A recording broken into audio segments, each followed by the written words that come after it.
હવે શા માટે હિંસા ન કરવી જોઈએ? તો કે હિંસાનો બહુ મોટો પાપરૂપી દોષ લાગે છે એટલા માટે.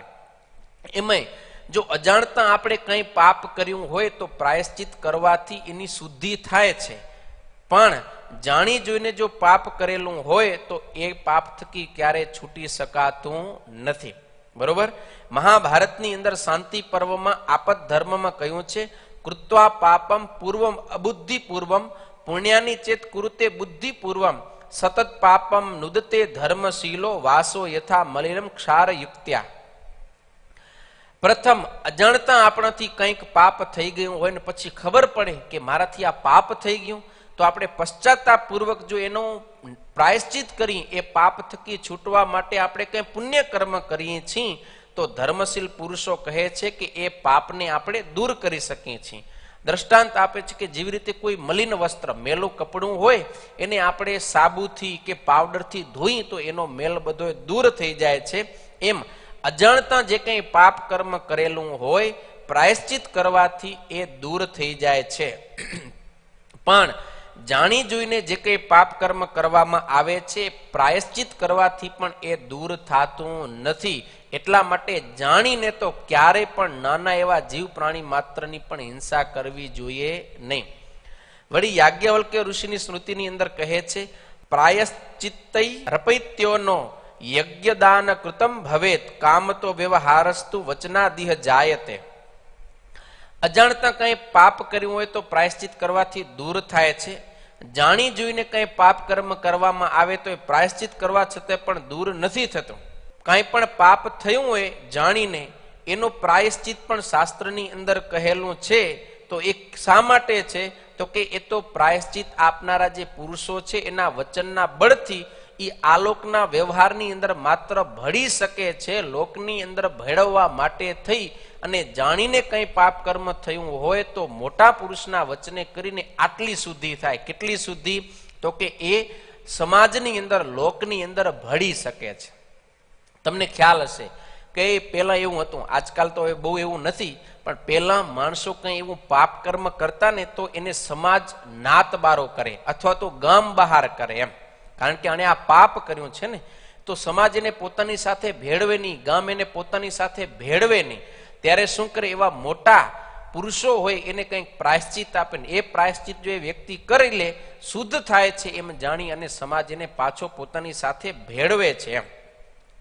તો હવે હમણાં જ તમે એમ કીધું, જાણીને જે કંઈ પાપ કર્યું હોય એ પ્રાયશ્ચિત કરવાથી પણ મટતું નથી, એ વ્યક્તિ હજી પાપી જ છે, તો પછી એને વ્યવહારની અંદર પાછો કેમ ભેળવી શકાય એમ. પ્રાયશ્ચિત કરવાથી જાણીને જે પાપ કર્યું એનો તો નાશ થતો નથી પ્રાયશ્ચિત કરવા છતાંય, તોય પણ તમે જાણીને જે પાપ કરે છે એને પ્રાયશ્ચિત કરીને પાછો સમાજમાં, ગામમાં ભેળવાનું કહો છો તો એ ભળે કેમ? પાપી તો છે જ, હજી પાપ એનો નાશ પામ્યો નથી. ત્યારે સતાનંદ સ્વામી સમાધાન આપતા કહે છે, દ્વેહી પાપસ્ય શક્તિ નરકોત્પાદિકા વ્યવહાર નિરોધિકા ચ.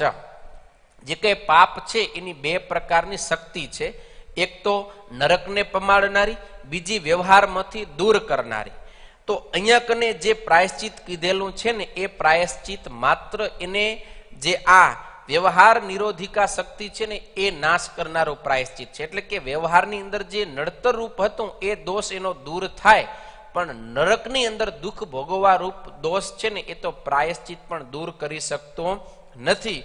એટલા માટે અહીંયા કને મોટા પુરુષના વચને કરીને કાંઈ એને પ્રાયશ્ચિત કર્યું તો એ હવે સમાજમાં પાછો ભળી શકશે. હવે એને ભેળવો શા માટે? તો કે એની અંદર પણ એનું હિત રહેલું છે. કારણ કે કોઈ પણ વ્યક્તિ, કોઈ પણ પરિવાર આજીવન નાત બારો કે ગામ બારો રહી અને જીવી શકે નહીં, એના માટે બહુ મુશ્કેલી ભર્યું જીવન થઈ જાય. એટલા માટે એનું હિત જાણી અને આ રીતની એક પ્રાયશ્ચિતની શુદ્ધિ બતાવી અને એને પાછો સમાજમાં, ગામની અંદર ભેળવી લેવો જોઈએ. તો આવી રીતે એને શુદ્ધ કરવાનું કહ્યું છે. બરોબર.